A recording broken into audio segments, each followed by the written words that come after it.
¿Te has preguntado por qué la República Dominicana no avanza como debería? ¿Por qué, si la economía de nuestro país es una de las economías más sólidas y crecientes de la región, esto no se verifica en el bienestar de su población? Sobre esta y muchas otras interrogantes estaremos conversando en tu podcast, El Poder Eres Tú. Yo soy Gerardo Peralta, tu anfitrión. Por eso ahora quiero compartir contigo una de las realidades más tristes y desafortunadas que vive el pueblo dominicano, y de la cual hasta este momento no se ha podido librar, por dos razones básicamente. Primero, por creer que no puede, y segundo, por no tomar la determinación como pueblo de enfrentar decididamente el problema de manera organizada e inteligente, y encargarse de hacer que las cosas sucedan para el beneficio del pueblo y no para beneficio de las estructuras políticas y sectores empresariales de poder, que al final se benefician de la corrupción de un gobierno. Me refiero al problema de tener un Congreso disfuncional, un Congreso que no defiende con efectividad al pueblo dominicano, ante situaciones que ameritan una clara intervención por parte de esa institución que representa a la ciudadanía. Es un Congreso que al parecer no se da cuenta que su misión principal es representar al pueblo dominicano y crear y modificar leyes y fiscalizar las acciones del gobierno. Pero, ¿qué significa representar a la ciudadanía? ¿Qué se supone que debe hacer el Congreso para asumir y cumplir con esta responsabilidad? Representar a la ciudadanía quiere decir actuar como la voz de los ciudadanos de distintas provincias, regiones o distritos electorales. Canalizar las demandas de la población y de las distintas regiones o provincias, actuando como la voz de la ciudadanía en el debate nacional.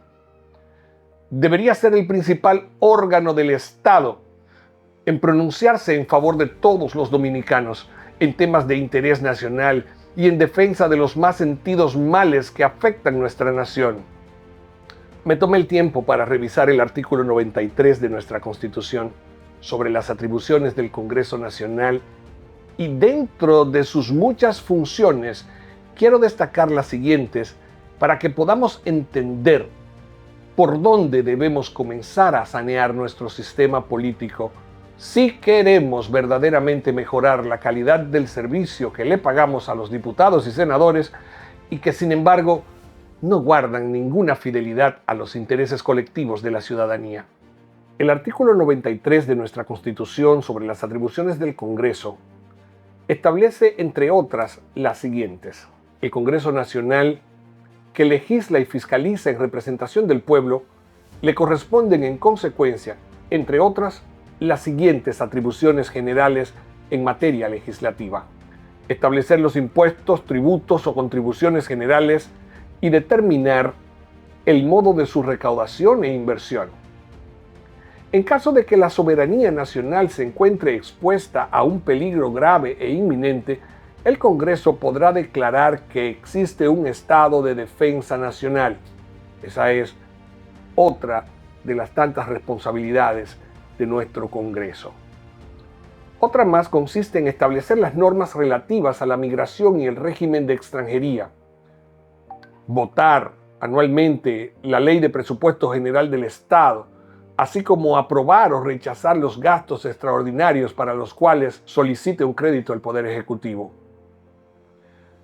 Legislar cuanto concierne a la deuda pública y aprobar o desaprobar los créditos y préstamos firmados por el Poder Ejecutivo de conformidad con esta Constitución y las leyes. Aprobar o desaprobar los contratos que le somete el presidente de la República de conformidad con lo que dispone el artículo 128, numeral 2, literal D. Aprobar además o desaprobar los tratados y convenciones internacionales que suscriba el Poder Ejecutivo, así como también declarar por ley la necesidad de la reforma constitucional, pronunciarse a través de resoluciones acerca de los problemas o las situaciones de orden nacional o internacional que sean de interés para la República. Hay además otras atribuciones en materia de fiscalización y control que vale la pena destacar. También les corresponde a ellos, en este tenor, velar por la conservación y fructificación de los bienes nacionales en beneficio de la sociedad. Citar a ministros, viceministros, directores o administradores de organismos autónomos y descentralizados del Estado ante las comisiones permanentes del Congreso para edificarlas sobre la ejecución presupuestaria y los actos de su administración. Asimismo, también les corresponde examinar anualmente todos los actos del Poder Ejecutivo y aprobarlos si son ajustados a la Constitución y las leyes.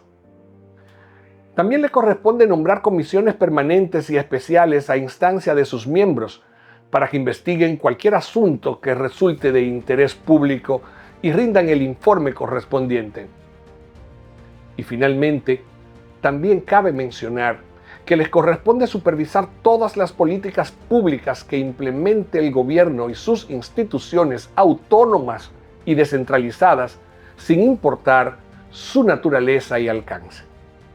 Sin embargo, a pesar de ser tan claras y puntuales las atribuciones o responsabilidades de nuestros senadores y diputados, con demasiada frecuencia nos enfrentamos con la triste realidad de que estos actores de la democracia, que deberían ser auténticos defensores, representantes de los intereses del pueblo dominicano, muchos actúan como mercaderes de la política y lejos de defender nuestros intereses, más bien aprovechan la coyuntura para enriquecerse en desmedro del bienestar público.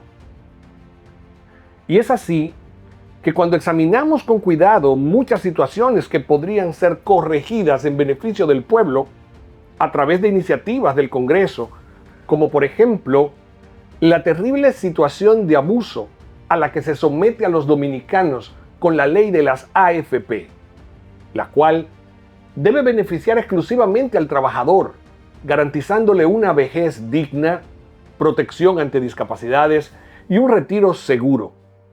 Sin embargo, en la realidad actual del país, el modelo beneficia desproporcionalmente a las entidades financieras, los grupos económicos dueños de las AFP, quienes cobran altas comisiones y obtienen ganancias millonarias independientemente de si los fondos del trabajador pierden valor o generan pensiones muy bajas.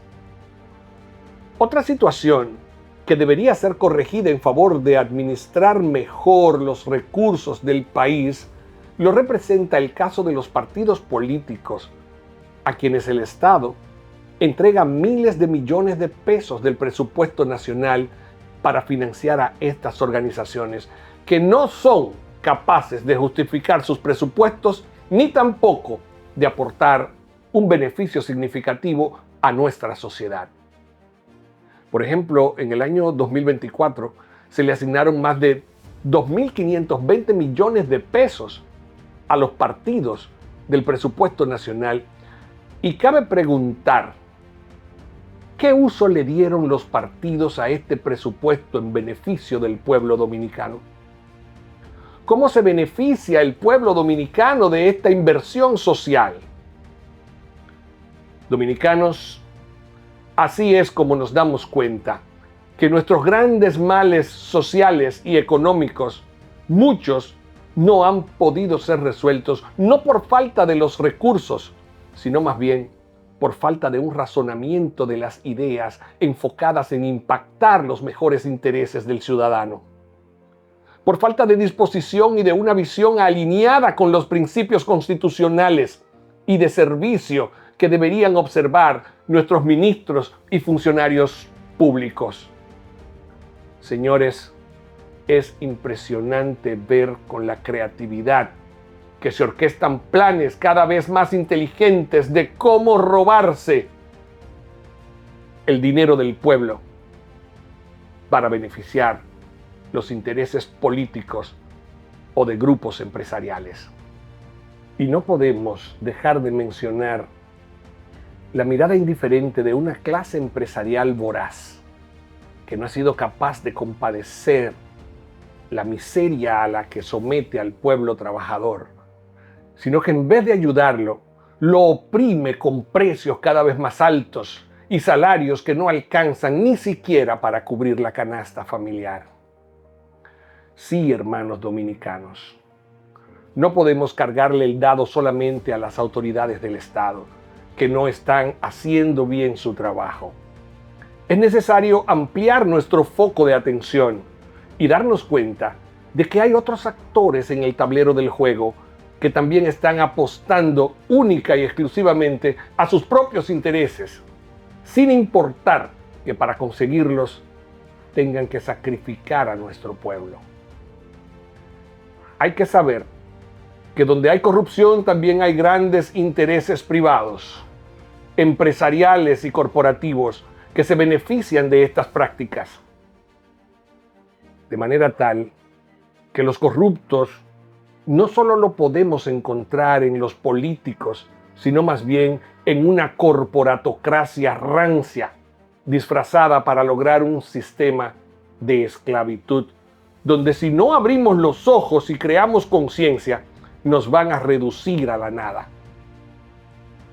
Porque su sed de riquezas no se sacia ni siquiera con los grandes volúmenes de dinero que ganan a expensas de un pueblo esclavizado y sin acceso en su gran mayoría a una canasta familiar completa o a los servicios básicos de salud y educación. Porque no es un secreto para nadie que el pueblo dominicano es trabajador, pero no recibe ni salarios justos, ni mucho menos los servicios básicos que permiten una calidad de vida medianamente buena. Y mientras tanto, te están haciendo creer que el Congreso está preocupado por ti y que hasta está trabajando para tu bienestar.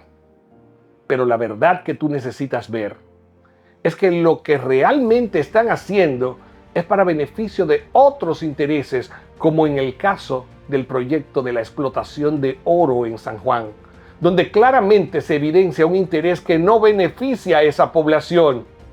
Y es que hay algo que no estás viendo. Muchos diputados y senadores son el resultado de grandes inversiones de dinero de distintos sectores de poder, y esos senadores y diputados quedan comprometidos con el sector que financia su campaña. Luego, ellos mismos tendrán que estar al servicio de esos intereses como pago de la deuda contraída en su campaña. Por eso están obligados a favorecer desde el Congreso las posiciones y compromisos de estos grandes sectores de poder. Esa es la razón por la que nuestros legisladores no parecen tener interés en colaborarle al pueblo en la búsqueda de soluciones a sus grandes males. Así es como opera el sistema. Y cabe preguntarse, ¿qué podemos hacer entonces? Esto es lo que deberíamos hacer. Darnos cuenta de lo que está pasando. Observar, leer, instruirnos, investigar y crear conciencia. Luego, conversar con los demás y compartirles el mensaje. Porque si no entiendes, siempre te van a controlar. Recuerda, no te controlan con fuerza. Te controlan con percepción. Te hacen creer que no puedes, que no sabes, que no entiendes. Y mientras tú dudas, otros deciden por ti. Cuando entiendes, recuperas el control, porque el poder eres tú.